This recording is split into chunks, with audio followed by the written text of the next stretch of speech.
بسم اللہ الرحمن الرحیم۔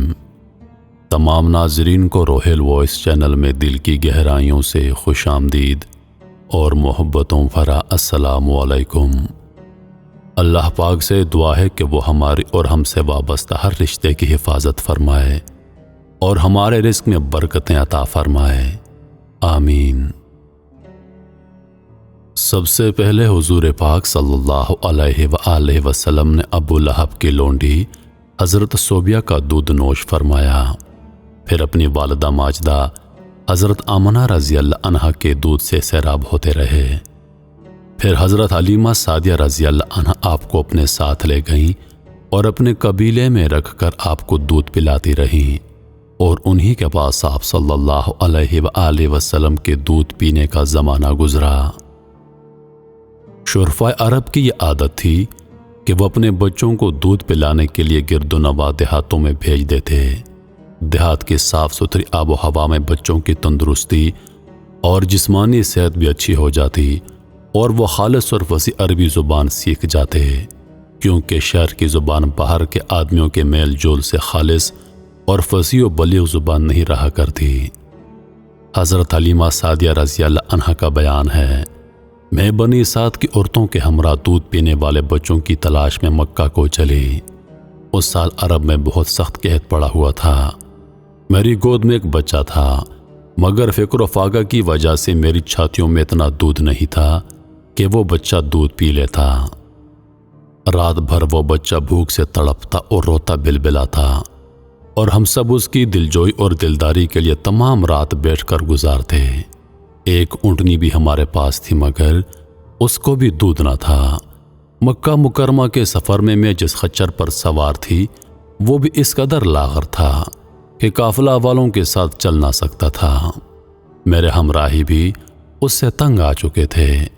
بڑی مشکلوں سے یہ سفر طے ہوا۔ جب یہ قافلہ مکہ مکرمہ پہنچا تو جو عورت رسول پاک صلی اللہ علیہ وآلہ وسلم کو دیکھتی اور یہ سنتی کہ یہ یتیم ہیں تو کوئی عورت آپ کو لینے کے لیے تیار نہ تھی، کیونکہ بچے کی یتیم ہونے کی وجہ سے زیادہ انعام و اکرام ملنے کی امید نہ تھی۔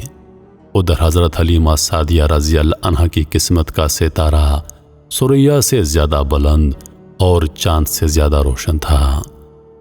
ان کے دودھ کی کمی ان کے لیے رحمت کی زیادتی کا باعث بن گئی، کیونکہ دودھ کو کم دیکھ کر کسی نے بھی آپ کو اپنا بچہ دینا گوارا نہ کیا۔ حضرت حلیمہ سعدیہ رضی اللہ عنہا نے اپنے شوہر حارث بن عبدالعزیز سے کہا، یہ تو اچھا معلوم نہیں ہوتا کہ میں خالی ہاتھ واپس چلی جاؤں، اس سے تو بہتر یہی ہے کہ میں اس یتیم بچے کو لے لوں۔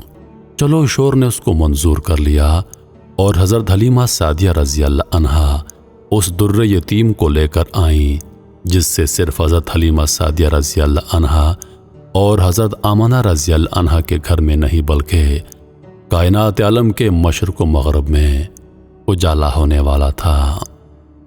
یہ خداوند قدس کا فضل عظیم تھا کہ حضرت حلیمہ رضی اللہ عنہا کی سوئی ہوئی قسمت بیدار ہو گئی، اور سرور کائنات حضرت محمد مصطفیٰ صلی اللہ علیہ وآلہ وسلم ان کی آغوش میں آ گئے۔ اپنے خیمے میں لا کر جب دودھ پلانے بیٹھیں تو باران رحمت کی طرح برکات نبوت کا ظہور شروع ہو گیا۔ خدا کی شان دیکھیے، حضرت حلیمہ رضی اللہ عنہا کے مبارک پستان میں اس قدر دودھ اترا کہ رحمت عالم صلی اللہ علیہ وآلہ وسلم نے بھی اور ان کے رضائی بائی نے بھی خوب شکم سیر ہو کر دودھ پیا، اور دونوں آرام سے سو گئے۔ ادھر اونٹنی کو دیکھا تو اس کے تھن بھی دودھ سے بھر گئے تھے۔ حضرت حلیمہ رضی اللہ عنہا کے شوہر نے اس کا دودھ دوہا، اور میاں بیوی دونوں نے خوب سیر ہو کر دودھ پیا، اور دونوں شکم سیر ہو کر رات بھر سکھ اور چین کی نیند سو گئے۔ حضرت حلیمہ رضی اللہ عنہا کا شوہر حضور رحمت عالم صلی اللہ علیہ وآلہ وسلم کی یہ برکتیں دیکھ کر حیران رہ گیا اور کہنے لگا، اے حلیمہ، تم بڑا مبارک بچہ لائی ہو۔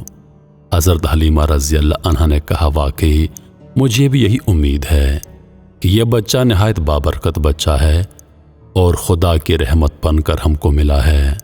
اور مجھے یہی توقع ہے کہ اب ہمارا گھر خیر و برکت سے بھر جائے گا۔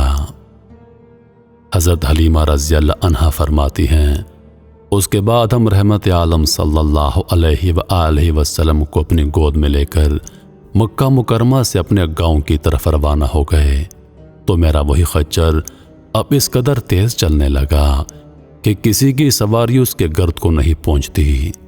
قافلہ کی عورتیں حیران ہو کر مجھ سے کہنے لگیں، اے حلیمہ، کیا یہ وہی خچر ہے جس پر تم سوار ہو کر آئی تھی یا کوئی دوسرا تیز رفتار خچر تم نے خرید لیا ہے؟ الغرض ہم اپنے گھر پہنچے، وہاں سخت قحط پڑا ہوا تھا، تمام جانوروں کے تھنوں میں دودھ خشک ہو چکا تھا، لیکن میرے گھر میں قدم رکھتے ہی میری بکریوں کے دودھ تھن سے بھر گئے۔ اب روزانہ میری بکریاں جب چراگاہ سے واپس آتی تو ان کے تھن دودھ سے بھرے ہوتے، حالانکہ پوری بستی میں اور کسی کو اپنے جانوروں کا ایک قطرہ دودھ نہیں ملتا تھا۔ میرے قبیلے والوں نے اپنے چرواہوں سے کہا، تم لوگ بھی اپنے جانوروں کو اسی جگہ چراؤ جہاں پر حلیمہ رضی اللہ عنہا کے جانور چرتے ہیں۔ چنانچہ سب لوگ اسی چراگاہ میں اپنے مویشی چرانے لگے جہاں بکریاں چرتی تھیں، مگر یہاں تو چراگاہ اور جنگل کا کوئی عمل دخل نہیں تھا۔ یہ تو رحمت عالم صلی اللہ علیہ وآلہ وسلم کے برکات نبوت کا فیض تھا، جس کو میں اور میرے شوہر کے سوا میری قوم کا کوئی بھی شخص نہیں سمجھ سکتا تھا۔ الغرض اسی طرح ہر دم ہر قدم پر ہم برابر آپ صلی اللہ علیہ وآلہ وسلم کی برکتوں کا مشاہدہ کرتے رہے، یہاں تک کہ 2 سال پورے ہو گئے اور میں نے آپ کو دودھ چھڑا دیا۔ آپ صلی اللہ علیہ وآلہ وسلم کی تندرستی اور نشو نما کا حال دوسرے بچوں سے اتنا اچھا تھا کہ 2 سال میں آپ صلی اللہ علیہ وآلہ وسلم خوب اچھے بڑے معلوم ہونے لگے۔ ہم دستور کے مطابق رحمت عالم صلی اللہ علیہ وآلہ وسلم کو ان کی والدہ کے پاس لائے اور انہوں نے حسب توفیق ہم کو انعام و اکرام سے نوازا۔ گو قاعدے کے مطابق اب ہمیں رحمت عالم صلی اللہ علیہ وآلہ وسلم کو اپنے پاس رکھنے کا کوئی حق نہیں تھا، مگر آپ صلی اللہ علیہ وآلہ وسلم کی برکات نبوت کی وجہ سے ایک لمحے کے لیے بھی ہم آپ صلی اللہ علیہ وآلہ وسلم کی جدائی گوارا نہیں سمجھتے تھے۔ عجیب اتفاق تھا کہ اس سال مکہ مکرمہ میں وبا پھیلی ہوئی تھی، چنانچہ ہم نے اسی وبائی بیماری کا بہانہ بنا کر بی بی آمنہ رضی اللہ عنہا کو رضامند کر لیا اور ہم رحمت عالم صلی اللہ علیہ وآلہ وسلم کو واپس اپنے گھر لائے، اور پھر ہمارا مکان رحمتوں اور برکتوں کی کان بن گیا اور آپ ہمارے پاس نہایت خوش و خرم ہو کر رہنے لگے۔ جب آپ صلی اللہ علیہ وآلہ وسلم کچھ بڑے ہو گئے تو گھر سے باہر نکلتے اور دوسرے لڑکوں کو کھیلتے ہوئے دیکھتے، مگر خود ہمیشہ ہر قسم کے کھیل کود سے علیحدہ رہتے۔ ایک روز مجھ سے کہنے لگے، اماں جان، میرے دوسرے بہن بھائی نظر نہیں آتے، یہ لوگ ہمیشہ صبح کو اٹھ کر کہاں چلے جاتے ہیں؟ میں نے کہا، بیٹا، یہ لوگ بکریاں چرانے چلے جاتے ہیں۔ یہ سن کر آپ نے فرمایا، مادر مہربان، آپ مجھے بھی میرے بھائی بہنوں کے ساتھ بھیجا کیجیے۔ چنانچہ آپ صلی اللہ علیہ وآلہ وسلم کے اصرار سے مجبور ہو کر آپ کو حضرت حلیمہ رضی اللہ عنہا نے اپنے بچوں کے ساتھ چراگاہ جانے کی اجازت دے دی، اور آپ روزانہ جہاں حضرت حلیمہ رضی اللہ عنہا کی بکریاں چرتیں وہاں تشریف لے جاتے اور بکریاں چراگاہوں میں لے جا کر ان کی دیکھ بھال کرنا، جو تمام انبیاء کرام علیہ السلام اور رسولوں کی سنت ہے۔ آپ نے اپنے عمل سے بچپن میں ہی اپنی خصلت نبوت کا اظہار فرما دیا۔